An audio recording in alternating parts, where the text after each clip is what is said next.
Galera, sejam muito bem-vindos a mais um episódio do The Byte. Nesse episódio vamos falar, obviamente, de PlayStation 5 Pro, não só sobre o console em si, mas vamos falar também da repercussão do meu vídeo, porque o vídeo que eu fiz a respeito do console, ele deu muita visualização muito rápido e gerou bastante comentário, bastante discussão. A gente vai falar um pouquinho sobre isso. Vamos falar também sobre o fato de que a internet bateu a televisão em receita de publicidade. Vamos falar do fato de que Xbox demitiu novamente muitos funcionários e algumas coisinhas a mais. Vamos nessa!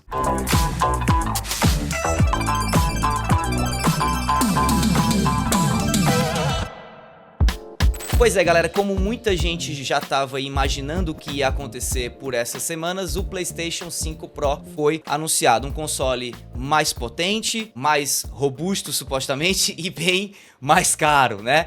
Antes de falar um pouquinho sobre ele em si e pegar aqui as nossas impressões e também comentar um pouquinho sobre o vídeo do Edu, vamos contextualizar. O console vai estar saindo com um SSD de 2 TB, sem disco. Claro que vai ter uma opção de você comprar o disco óptico separadamente, mas ele vai vir, né, assim, a versão original que foi anunciada sem disco nenhum.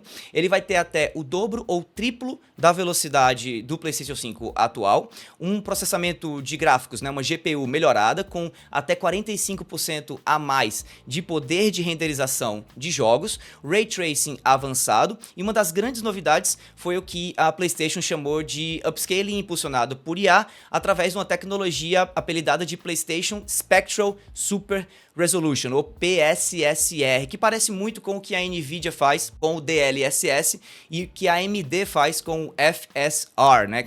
FSR, que são as tecnologias que cada empresa desenvolveu que utiliza inteligência artificial para aumentar, digamos assim, a escala de resolução dos jogos. E a parte que pegou todo mundo assim meio que de surpresa, porque estava todo mundo imaginando que ia ser um console mais caro, mas não tão caro assim, foi o preço, né? O console ainda não foi anunciado em reais, né? Em dólares ele vai estar saindo pela bagatela de $700. Um negócio assim surreal, que inclusive lotou a internet de vídeos de reação de pessoas, né, reagindo a esse preço absurdo. Daí, nosso querido Eduardo Benvenuti, logo que o anúncio foi feito, ou bem pouco depois, né, Edu, já saiu com um vídeo dando as opiniões dele e chamando o PlayStation 5 Pro de desnecessário e desrespeitoso. Edu, comenta um pouquinho como foi isso daí. Eu fiquei muito curioso para saber os bastidores de como esse vídeo foi feito, porque eu achei muito rápido, assim, o momento que o anúncio terminou, o vídeo já estava postado e tal. E também resume um pouquinho para quem ainda não assistiu esse vídeo, apesar de que a gente recomenda que você vá ver, óbvio, porque tá um vídeo muito interessante, os principais pontos que você levantou lá que trouxeram essa opinião que tá no título, né? Desnecessário e desrespeitoso. Como assim? Tá, vamos lá. O processo de produção desse vídeo, ele foi bem curioso, porque eu fiquei sabendo que rolaria o evento online de anúncio que rolou na terça-feira de manhã pra mim, no meu horário aqui. Eu fiquei sabendo na segunda à tarde enquanto eu fazia uma live. Eu fiz uma live de perguntas e respostas e me avisaram pelo chat que rolaria o evento no dia seguinte. E até perguntaram se eu ia transmitir aquilo ao vivo. Eu falei, galera, eu não sei se eu consigo. Bom, enfim, minha esposa, ela tinha compromisso marcado.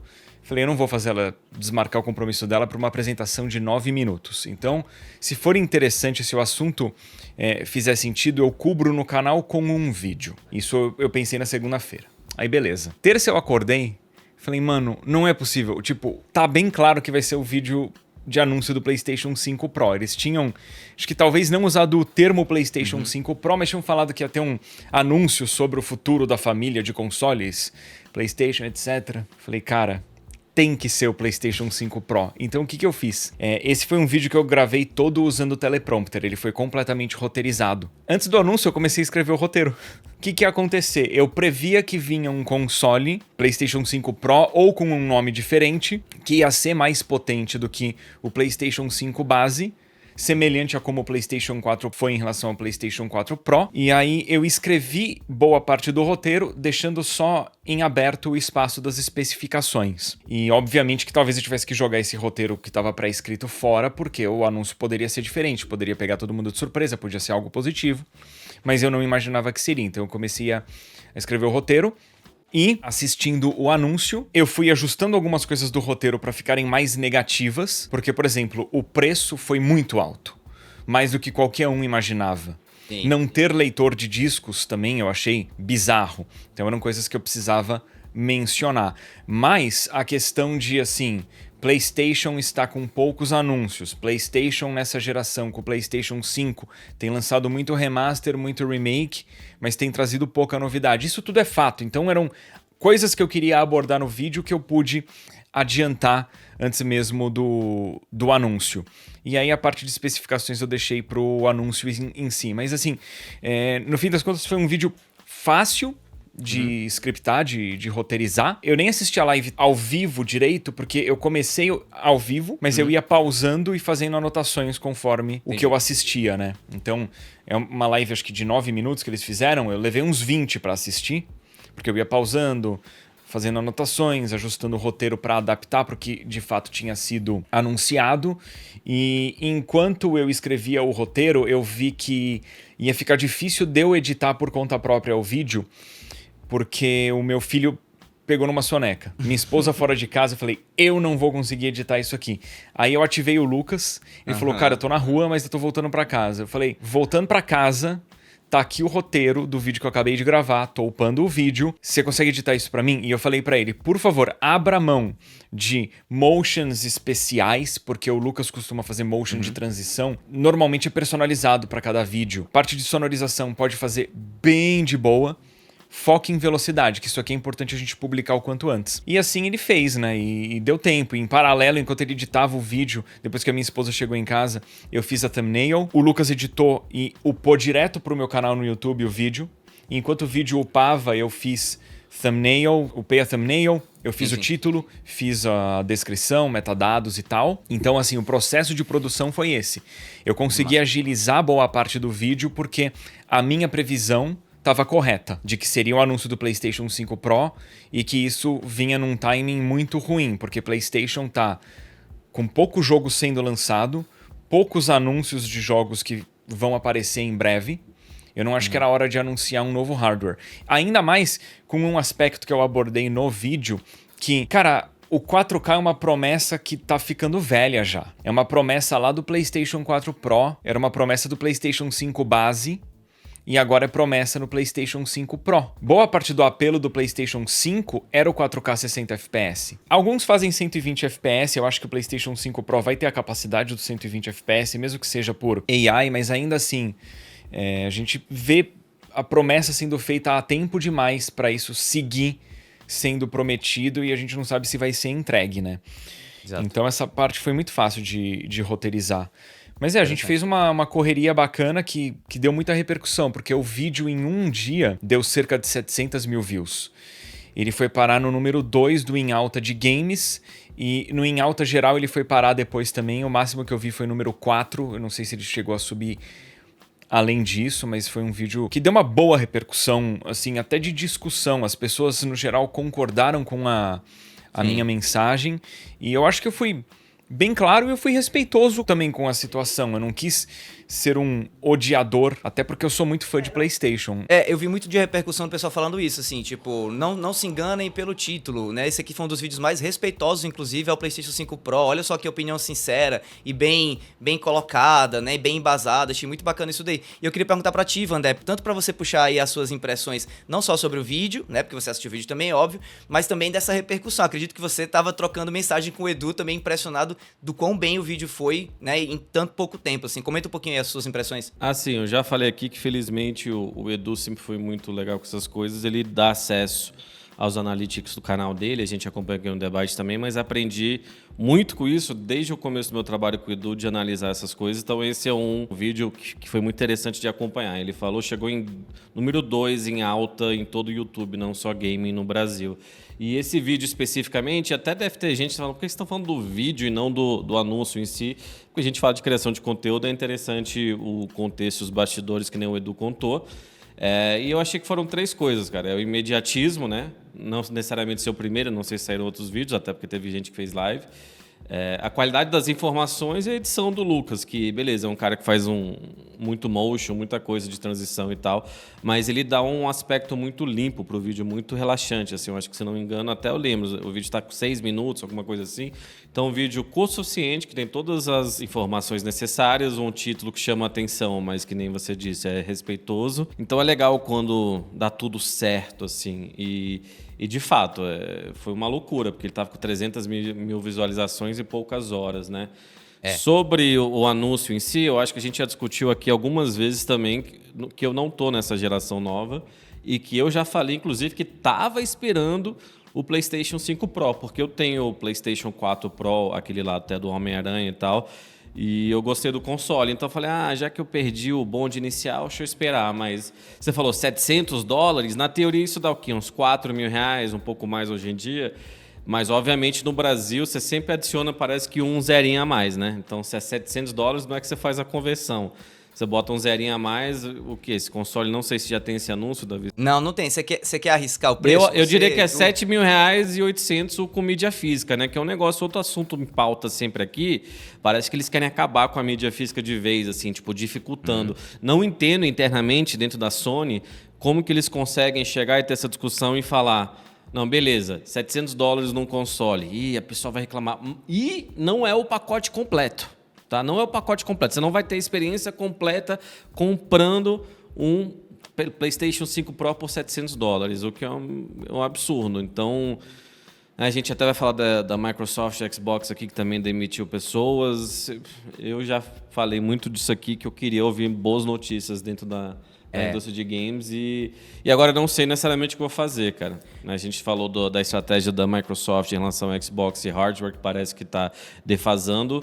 Não sei especificamente o que a Sony quer dizer com esse anúncio. Porque, obviamente, a gente fala que será que eles não sabem? Mas eles têm essas discussões. São muitas equipes que têm essa informação dos $700. Então, será que eles não sabem? Eu acho que sabem, mas eles se preparam para todo o feedback. Eu não me engano, se eu não me engano, até num negócio, num anúncio que tem tudo, tem alguma coisa, tipo um aviso, assim, não, isso aqui não inclui a mídia física, ou não é o pacote completo, a experiência completa. Então, eu não entendo o que está acontecendo com a indústria de games. Eu não sei se você quer falar, Davi. É importante deixar claro que o console vai estar realmente saindo até... onde se sabe, né, até o momento, sem o leitor óptico, mas esse leitor óptico já está à venda, inclusive, para outra versão de PlayStation, né, a versão normal. É o mesmo do PlayStation 5 Slim. Exatamente, né, que agora é o PlayStation, né, digamos assim, é o PlayStation Default, né, e aí você pode comprar, ele custa $80, confesso que não sei quanto é que ele tá em reais, né, a gente pode dar uma olhadinha já, mas enfim, e aí... Você pode comprar o PlayStation 5 Pro e aí, se quiser, você compra o leitor óptico. Essa é a fala oficial da Sony no momento. Dá $800. E aí eu fico me perguntando, né, assim... É realmente uma notícia ruim? Eu digo isso porque, tá? Deixando claro, assim, claro que não é legal um console de $700, né? Quando ninguém tava esperando que o console fosse desse preço. Mas já saíram algumas falas deixando claro que esse não é necessariamente o novo PlayStation 5. É o PlayStation 5 para entusiastas, né? Eu quero até entrar nessa discussão com o Edu se para quem é o PlayStation 5 Pro, de certo modo. Além disso... para compensar um pouquinho, a Sony também anunciou, logo depois do anúncio do PlayStation 5 Pro, que ela vai estar agora iniciando um programa, provavelmente não no Brasil, quem sabe, não há esse anúncio oficial ainda, mas pelo menos nos Estados Unidos e algumas partes do mundo, onde você pode comprar PlayStation 5 usados, né, a um preço menor. E já tem também fala de executivo dizendo que o PlayStation 5 Pro se paga no sentido de que ele acaba sendo um upgrade de $300, porque você pode vender o seu PlayStation 5 atual para poder comprar o Pro. Claro que é meio mumble-jumble de marketing, né? E claro que isso aí é o que a Sony tenta falar para justificar. Mas aí eu pergunto pra ti, Edu, pra quem é o PlayStation 5 Pro? Eu digo isso porque eu já vi você nas redes sociais falando assim, que você vai comprar porque é o seu trabalho. Ou seja... Talvez se não fosse o seu trabalho você não compraria, você não recomendaria para uma pessoa fazer o upgrade se não há necessidade? Como é que é a tua opinião a respeito disso? Vale a pena comprar um PlayStation 5 Pro para quem é o console? Então, obviamente é para entusiasta, ainda mais nesse preço, é para entusiasta rico, né? Eu não compraria um se não fosse o meu trabalho. Talvez num universo paralelo em que eu não sou criador de conteúdo, mas eu sou riquíssimo, eu comprasse. Mas pro consumidor médio, pro consumidor padrão, eu falo, não acho que é uma compra que vale a pena, ainda mais pra quem já tem o PlayStation 5. De repente o cara tem um Play 5 no Brasil, ele consegue vender usado no Brasil, mas vai fazer uma viagem pros Estados Unidos, com a grana que ele vendeu o Play 5 normal dele, ele compra o Pro. Beleza, existem esses casos, mas assim, é a exceção da exceção, né? Então eu não acho que faz muito sentido você fazer essa troca. Até porque, tipo, gráfico não é tudo, né? O próprio Black Myth Wukong é um game que eu joguei na versão de PC, só que eu rodei no meu laptop. O laptop é bom? É. Tem uma 4070. É bom, mas uma 4070 mobile, né? Uma GPU de laptop não é tão forte quanto o equivalente de PC, de desktop. O meu desktop tem uma 4090. Ainda assim, eu joguei na 4070 mobile porque eu achei que fazia mais sentido para minha experiência de gameplay, de transmissão ao vivo também, né? O gráfico não é tudo, resolução não é tudo, até o frame rate não é tudo. Eu costumo jogar os games no modo desempenho, mas o Final Fantasy XVI achei que não tinha um bom desempenho no modo desempenho. Joguei no modo resolução e curti o game da mesma forma, né? É algo que eu até abordei no vídeo. O que a gente quer é jogo bom pra jogar. A mecânica de gameplay interessante, a história, não sei qual que é a ênfase de cada jogo, varia, mas assim... Se é um jogo de história, eu quero que a história seja boa. Não precisa ter o melhor gráfico do mundo, né? Eu acho que a indústria às vezes confunde muito a questão de avanço tecnológico. Isso é sempre enviesado para gráfico, não precisava ser. E confunde muito também o próprio público que gráfico é qualidade. Não é. São coisas diferentes. Eu queria abordar esse aspecto ainda da justificativa do preço, puxando por um outro argumento que eu também vi nas redes sociais, o pessoal comparando o valor de um PC... que rodaria o que o PlayStation 5 Pro promete que vai entregar, e o preço do PlayStation 5 Pro. E pelo menos na gringa, muita gente está tentando fazer conta para justificar a compra do console, dizendo assim, se eu fosse montar um PC para rodar o que o PS5 Pro supostamente vai rodar, eu gastaria mais. Você concorda com esse argumento ou não? Deixa eu falar sobre isso. Primeiro que o PC tem outras utilidades, então, pelo amor de... Eu mesmo, acho que foi 2022 ou fim de 2021, montei um PC bem legal. E tava caro, né? Foi aquela época de Bitcoin também, então uma placa de vídeo tava um absurdo. Eu montei o PC que daria para jogar qualquer coisa, mas eu acabo usando ele 95% do tempo para trabalhar. Então, vale a pena ter um PC se você tem as condições, mesmo se você não for tão game. Você pode montar um PC para game, vai ter aquele jogo, eu vou jogar um lançamento e eu vou focar nele. Mas eu gosto de ter um PC bem legal porque, beleza, ele ia renderizar, quer dizer, o processamento dele não precisava ser tão forte como é e coisa assim. Mas eu adoro ele, então é um gasto gigantesco que para mim valeu muito a pena. Para responder também o que você tinha perguntado para o Edu, para quem que é isso, entusiasta e tal, eu era um mercado para eles, um cara que, beleza, felizmente estou num momento que estou com uma condição legal, onde eu consigo fazer uma compra dessa, mas eu não sou um consumidor bobo. Eu não vou pagar um negócio carésimo só para ter o último da última marca, não quero ostentar. Meu PlayStation 5 Pro aqui, não quero ostentar nada. Então, se você sente que você está pagando um preço absurdo no produto, você não compra. Então, se fosse às vezes, 599, aqui no Brasil vai sair uns 5 mil até 6 mil reais... Talvez, eu acho que talvez eu compraria mesmo. Agora, talvez eu faça isso que o Edu falou. Se eu estiver nos Estados Unidos, faz um tempo que eu não vou, talvez eu compre lá, aí, né, não sei se a gente importa, porque tem que declarar, né? Mas a gente vê isso, a gente está gravando aqui. Mas é isso. Eu era alguém que eu acho que a Sony devia tentar alcançar, alguém que quer a melhor experiência. Uma das razões que eu esperei é porque eu não gosto, talvez, também ter um produto que, vamos dizer assim, tecnicamente não é o melhor no momento, assim. Eu não gosto de comprar um produto que está ficando um pouco defasado. Então, eu ia comprar o PlayStation 5 agora e eu ia sentir que eu estou perdendo uma experiência, mesmo se não tem, talvez, a diferença que deveria ter até pela diferença de preço, entendeu? Então, eu acho que eles estão perdendo uma oportunidade de conseguir uns consumidores, porque eu não tenho essa lealdade entre PlayStation e Xbox. Chega uma geração nova, qual que eu vou comprar? Porque eu comprei o Xbox 360, eu comprei o Xbox One assim que lançou, e aí o PlayStation 4 eu esperei o Pro, adorei pra caramba, então esse aqui eu tava, qual que vale a pena? Qual que é o melhor? E até hoje eu não me decidi, por isso que eu não tenho, se eu quero jogar um negócio, eu jogo no PC. Mas... Uma coisa que eu ia falar, só antes até do Davi me perguntar qualquer coisa, se fosse perguntar, é o seguinte, faltou um pouco de tato no timing. Eu acho que esse é um problema enorme do anúncio, porque se você olhar na época do PlayStation 4 Pro, eu não lembro exatamente quando ele saiu, eu acho que foi 2016, mas era um bom momento da Sony.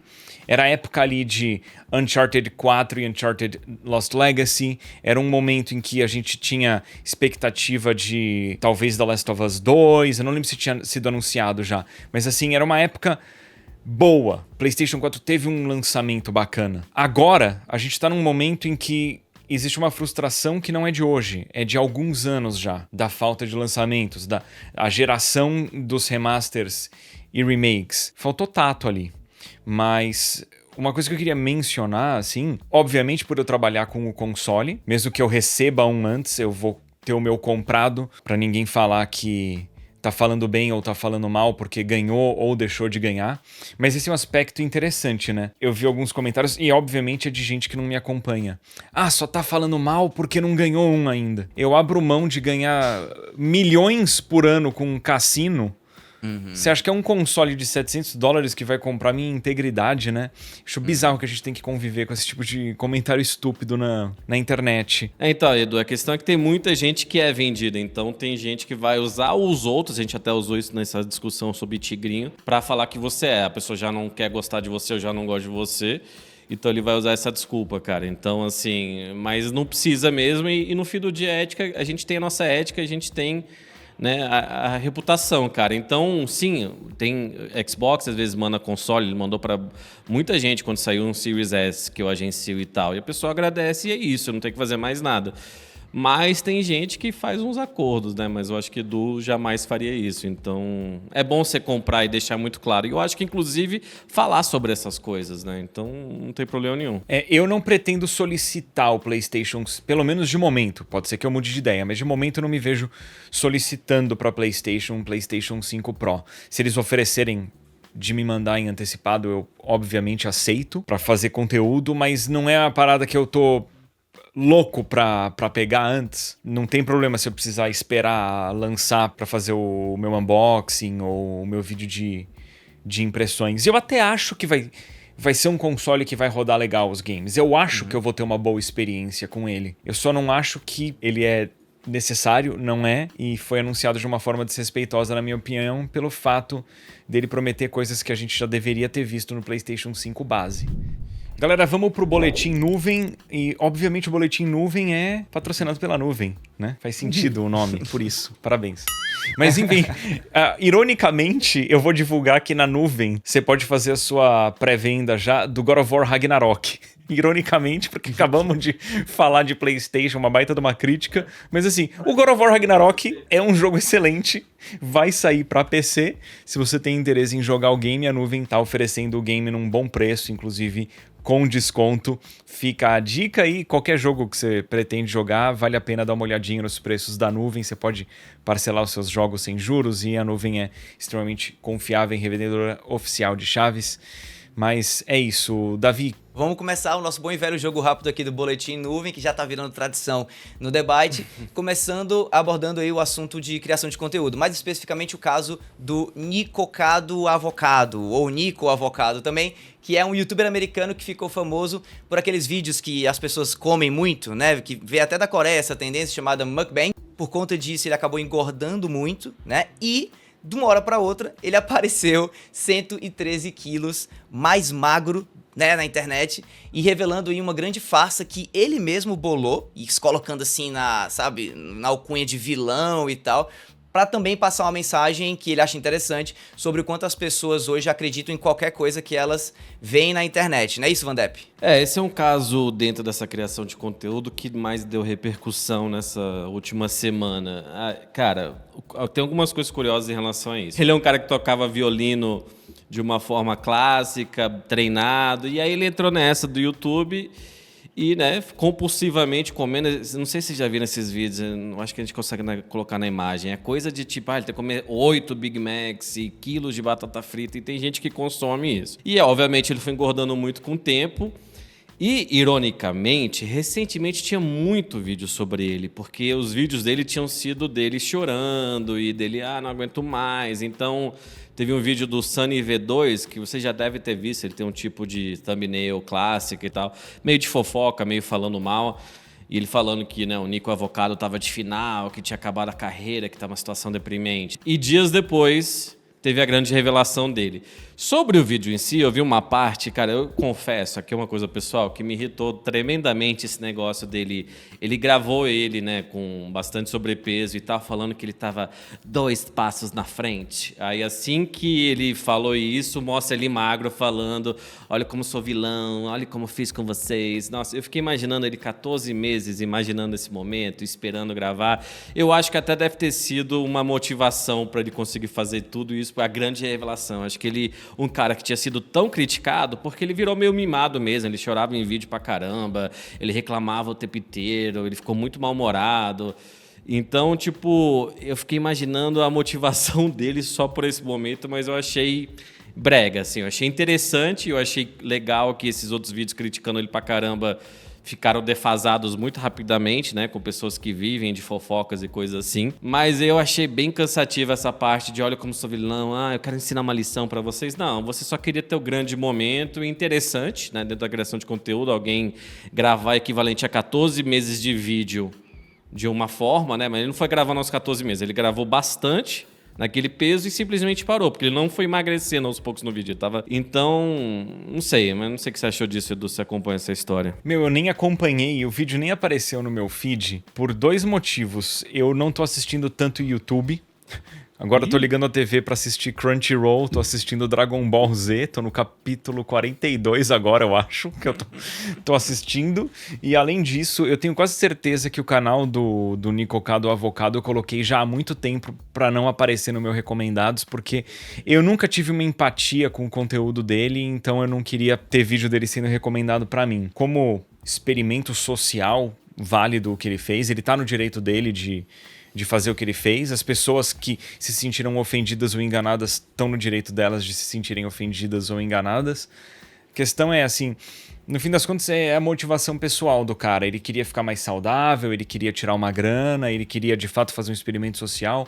Eu não sei se ele foi verdadeiro com o que ele pretendia fazer e, tipo, não prejudicou ninguém, né? O importante é isso, aí de boa. Mas eu não me inteirei muito da situação, não.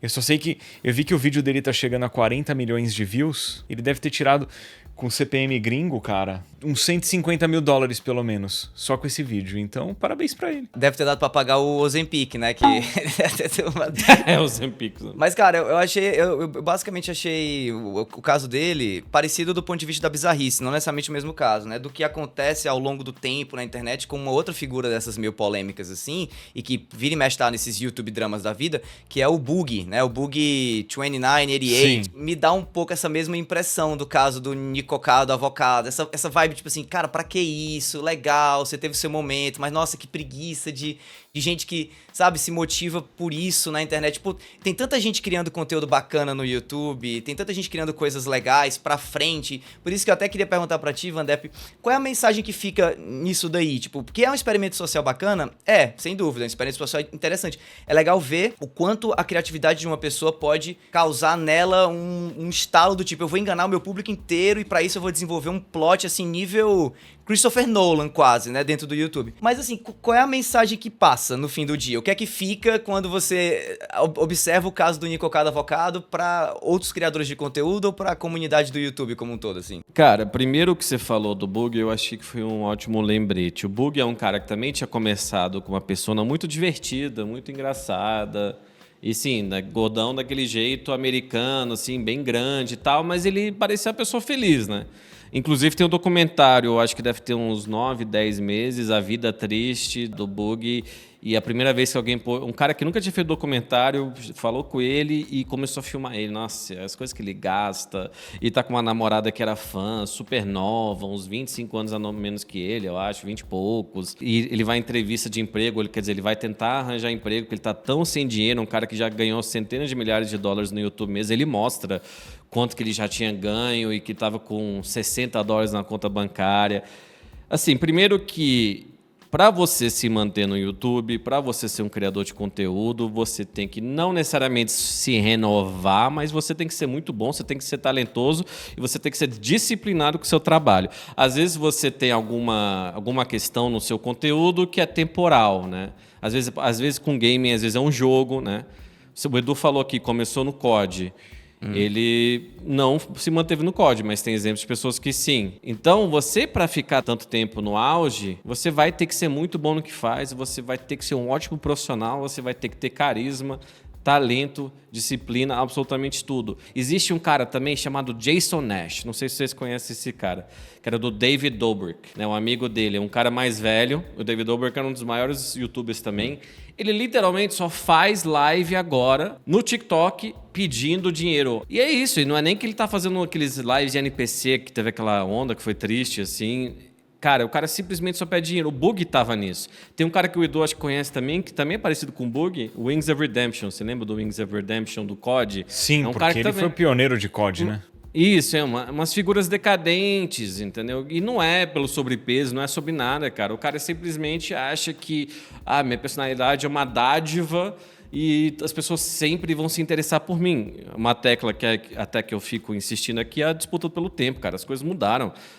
Tem gente que via YouTube e agora a nova geração tá vendo TikTok. Não quer dizer que todo mundo tem que estar no TikTok. O Edu tem uma presença lá, mas não quer dizer que ele produz conteúdo só para isso. Mas você me fez pensar em algo que é triste, que assim, a maioria dos caras que eu assistia quando eu comecei no YouTube, até antes de eu começar, ou parou ou entrou numa decadência total. O Wings of Redemption eu não assistia muito, mas ele foi um dos pioneiros. A gente tem que respeitar o fato de que possivelmente o primeiro vídeo de gameplay comentado de Call of Duty foi dele. Sabe o que tem um negócio do Wings? Você não se lembra dessa live? Você lembra do Syndicate? A gente já falou do Syndicate aqui. Sim. Que com o Tim Martin teve o CSGO Lottery lá, mas ele era um cara dos zombies. E o Wings of Redemption, numa live com o Woody's Gamer Tags, isso eu acho que é 2011, 12. Ele falou, eu sou melhor que você no COD 4. E o Syndicate não jogava multiplayer. E ele falou pra ele, vamos jogar um x1. E o Syndicate ganhou dele. E o Wings of Redemption quebrou um controle, começou a xingar todo mundo. E foi o começo do fim do cara. Um momento ao vivo, assim. Juro que a partir daí...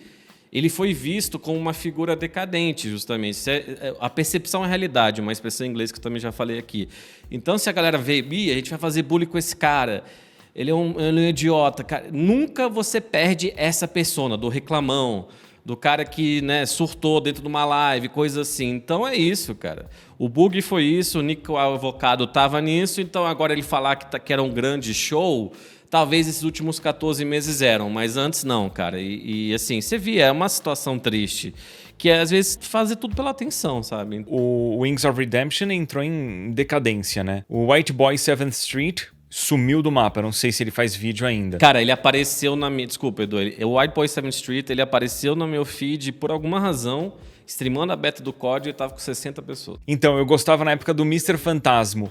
Ele desapareceu. O Cinenners aposentou. O Hutch, recentemente, que era o cara que eu gostava, porque ele falava de depressão, essas coisas, jogando COD, que nem o meu canal, já falei disso. Ele recentemente falou, cara, se você tá aqui por games, depois de 14, 15 anos, acabou. Eu falo de política nesse canal, obrigado se você quiser ficar isso. Todo esse pessoal que a gente começou, acabou, cara. O grande problema é que essa galera não se renova. Então, até para dar crédito, digamos assim, ao Nico Avocado, talvez agora com essa nova faceta que ele tá trazendo pro YouTube, né, até porque a aparência dele tá diferente, ele comece outros conteúdos e esses outros conteúdos levem ele pra uma nova era, digamos assim, dentro do YouTube. Uma coisa que eu queria mencionar que tem tudo a ver com o que você falou agora, que me veio na mente na hora que você começou a falar, Davi, em função do que você disse, mérito teu, é o seguinte, a gente tem que dar uma segunda chance pras pessoas também, né? Isso eu acho sempre muito importante. Sim. Dado o fato de que a pessoa com a qual você tinha algum problema, ela mudou ou fez algo que você não curtiu, ela definitivamente se arrependeu, ou a tua percepção própria mudou, você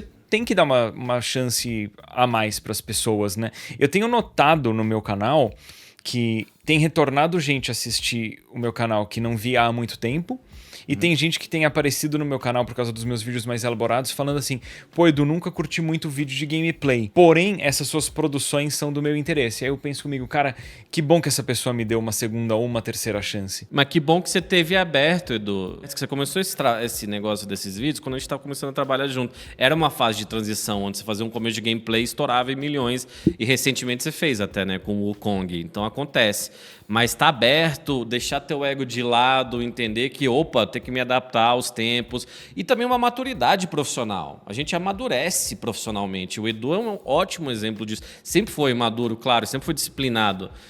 Mas até no conteúdo, acaba ficando mais maduro, cara. Então, Eu acho que não tem como fugir disso, cara. Não tem mesmo, assim. Aí, importante deixar claro também que, assim, uma parte relevante sobre tudo isso é que às vezes as pessoas pensam que por conta de um criador tá entrando em decadência, que a plataforma tá entrando em decadência, né? E, é porque passou a era do YouTube, agora tá todo mundo no TikTok, agora tá todo mundo no Instagram. E o tempo tá passando e a gente tá percebendo que essas plataformas que vieram pra, digamos assim, tomar o lugar do YouTube, elas não tomaram, pelo menos não tomaram inteiramente, e mais do que isso, elas não se tornaram lugares melhores para você criar conteúdo lá, né? Especificamente o Instagram, especificamente o TikTok. E aí eu trago até um tweet que eu achei super interessante. Tweet não, desculpa. Um threads.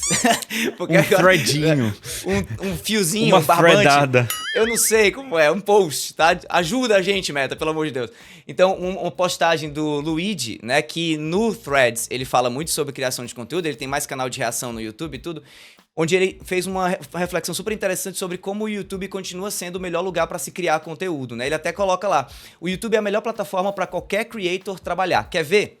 Só de possibilidades de monetização você tem. Aí ele lista Google AdSense, assinaturas Premium, clube de membros, superchats, o valeuzinho que você pode dar, né? Ou seja, são 5 opções de monetização diferentes. Me diz aí, ele continua, né? Qual plataforma oferece tanto? E ele próprio responde, não tem, né? E realmente não tem. E aí eu queria até ouvir de você com relação a isso, porque você se mantém, digamos assim, fiel ao YouTube, apesar de você estar em outras plataformas também, mas não é por teimosia, né? É por inteligência, é por análise, por estratégia, presumo eu. Fala um pouquinho sobre essa situação. Não só o YouTube é a plataforma, né, dentre Instagram, Facebook, Twitter, Threads, TikTok, não só é a plataforma que eu acho melhor para consumir conteúdo, porque em vez dela ter um algoritmo de timeline, o YouTube é uma biblioteca de vídeos.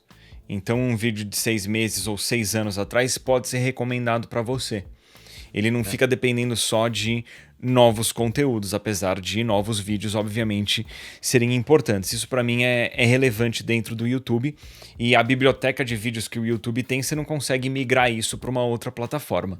Mas mais do que isso, eu acho que o YouTube está na posição que está, e os criadores gostam de criar conteúdo para o YouTube, e o conteúdo no YouTube é tão bom quanto é, porque o YouTube desde o começo enxergou que se ele remunerasse bem os seus criadores, se ele tivesse uma boa divisão de lucros, as pessoas iriam investir mais tempo e mais dinheiro na plataforma, as pessoas, digo, os criadores.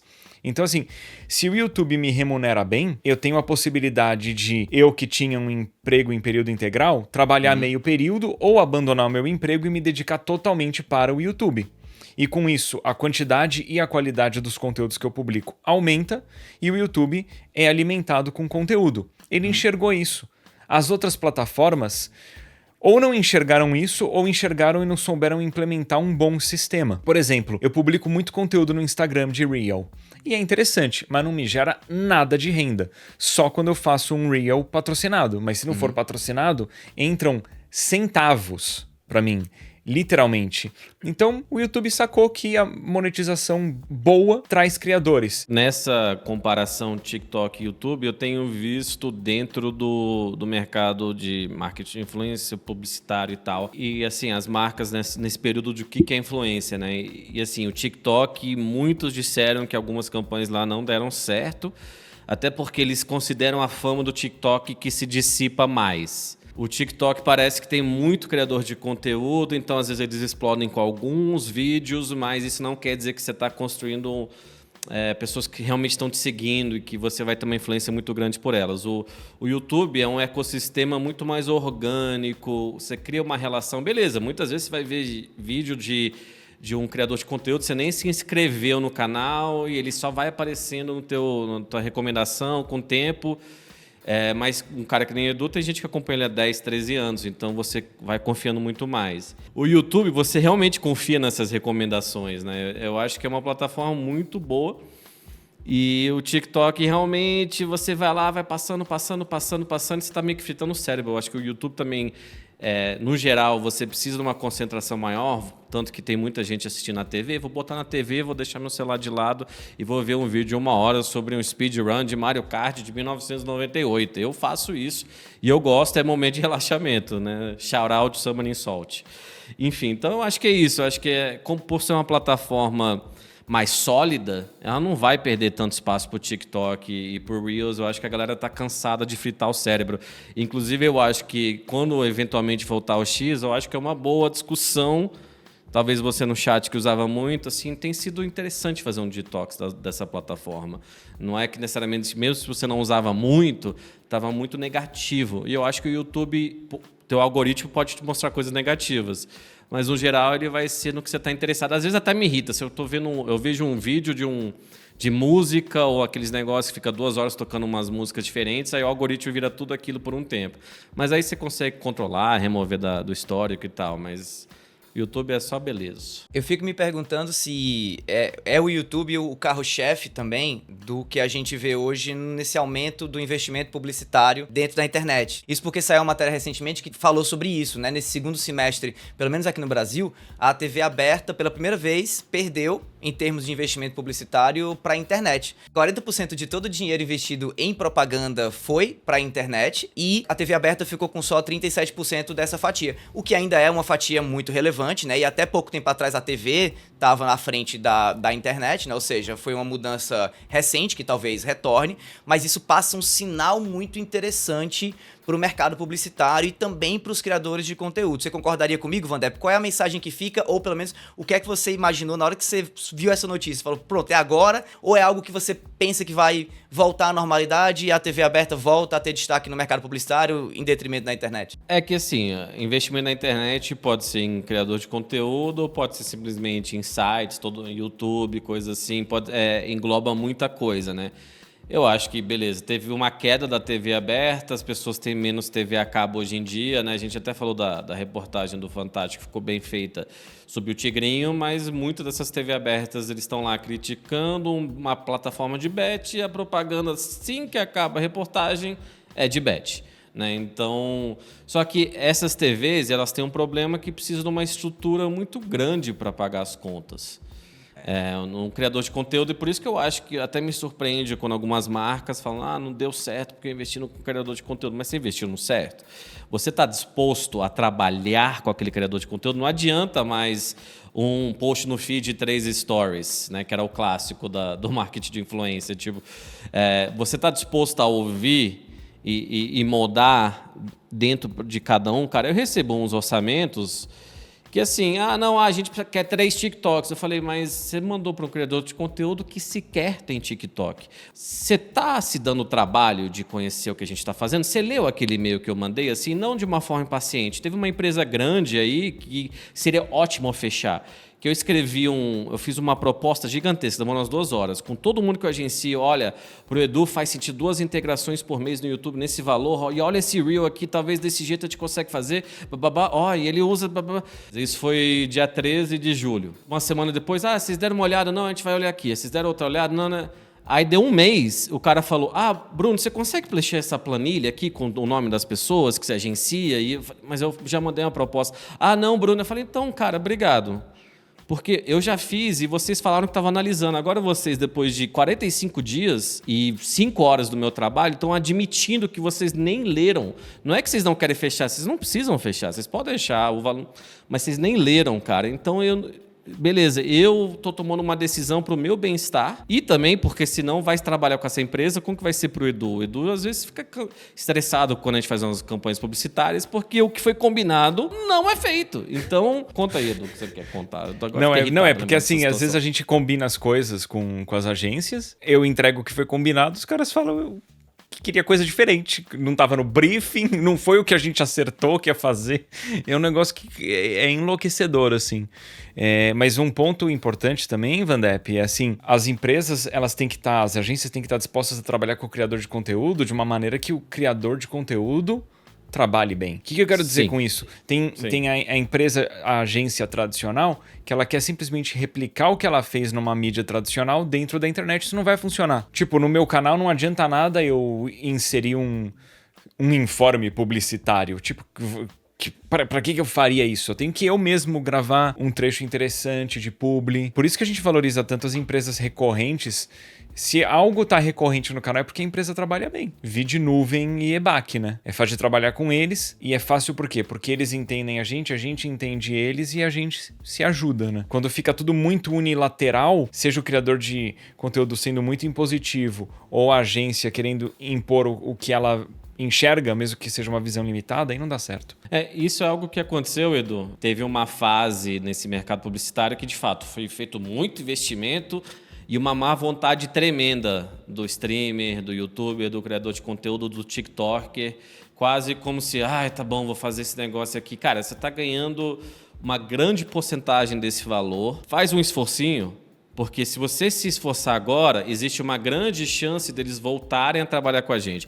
Então, esse cachê inicial vira vezes 6, vezes 12, vezes 18. Então, vamos fazer direito, porque essa marca está respeitando o nosso tempo, está respeitando a forma que a gente trabalha e mesmo assim alguns acabam não engajando, alguns acabam levando pro pessoal se não tem resultado. Eu já cheguei e falei, cara, aquela divulgação inicial eu achei que devia ter sido desse jeito e não deu resultado. Aí já tive pessoa que falou, então meu público não gosta, não vai consumir essa marca não. Não é assim, cara. Às vezes é só a mensagem, um pequeno ajuste. A gente fez um pequeno ajuste e teve uma diferença enorme. Então a boa vontade no criador de conteúdo de entender que às vezes o mercado publicitário vai ser 50%, 60%, 70% do que ele está ganhando mensalmente, né? Trabalha junto, o Edu mesmo. Essa campanha que a gente falou, ele estava no meio de um turbilhão de coisas, numa fase muito cansativa. Ele falou, eu faço essa campanha se for de XXX. Eu falei, beleza. Falamos com a pessoa, deu tudo certo, tivemos a reunião que a gente conversou e deu tudo certo. Mas isso vai acontecer algumas vezes, então pode falar, Dani. Falando de coisas que não estão fluindo tão bem assim, má fases, maus investimentos, quem sabe, né? A gente vai falar de futebol, né? Que time que você vai falar? Não. Falar de futebol não. Falar de outro jogo, que é o jogo que a Microsoft tá jogando aí com a galera que é fã dela e que tá no mercado e que essa loucura toda. Isso porque... Mais uma vez, a gente não gosta de trazer essas notícias, a real é essa, tá? Eu não gostaria de estar falando sobre demissão de novo, mas a gente tem que trazer porque é assunto que está em pauta, né?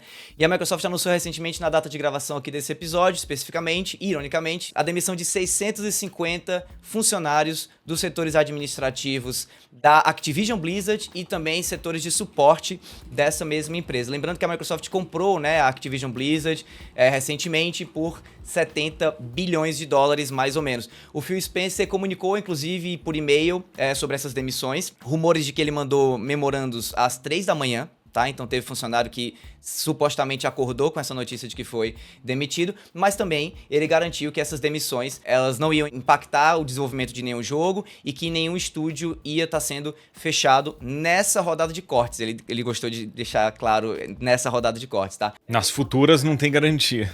Né? Importante destacar também que a Microsoft garantiu suporte a esses demitidos com indenizações, assistências médicas, serviços de realocação no mercado de trabalho, o que é muito bacana, é importante destacar isso daí. Mas também é importante mencionar que nos primeiros 3 meses de 2024, a empresa anunciou um aumento no lucro de 20% e também desde o começo do ano até agora, a gente está gravando esse episódio do Debate em setembro, só a Microsoft já demitiu praticamente 3 mil pessoas das suas várias divisões, né? Então, assim, legal que ela tá fazendo o mínimo, né? Dando garantias para essas pessoas, mas, cara...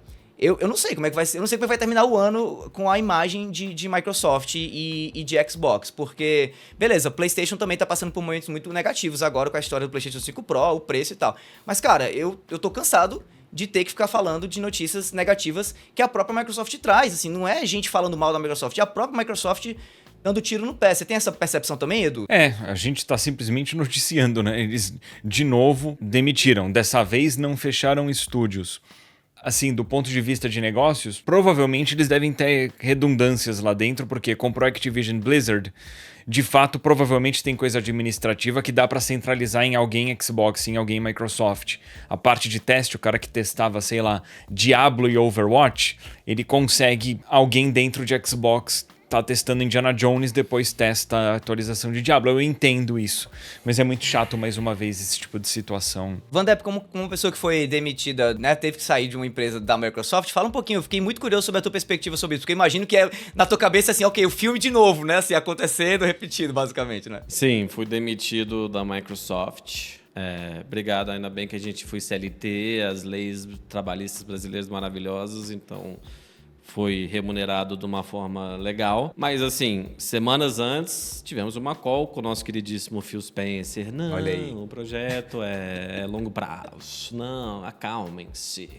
Mas tudo bem, acontece, business. O que me incomoda é que ele falou, é uma reestruturação contínua. Então, quer dizer, que nem você disse, que vão continuar essas demissões. A única boa notícia que teve aí foi a Krafton, que é uma publisher que comprou a Tango, que fez o Hi-Fi Rush, que tinha sido um dos cortes da Microsoft no começo do ano, e parece que vão conseguir salvar o jogo e o staff de lá. Mas assim, a gente comemorar que uma outra empresa comprou que a Microsoft, pelo amor de Deus, né? Mas eu não sei, gente, a indústria de games, eu não sei o que está acontecendo com o planeta, tá acabando tudo. É uma tristeza mesmo. Que fase da indústria de games, que fase do planeta. Obrigado por assistir o debate mais uma semana com a gente.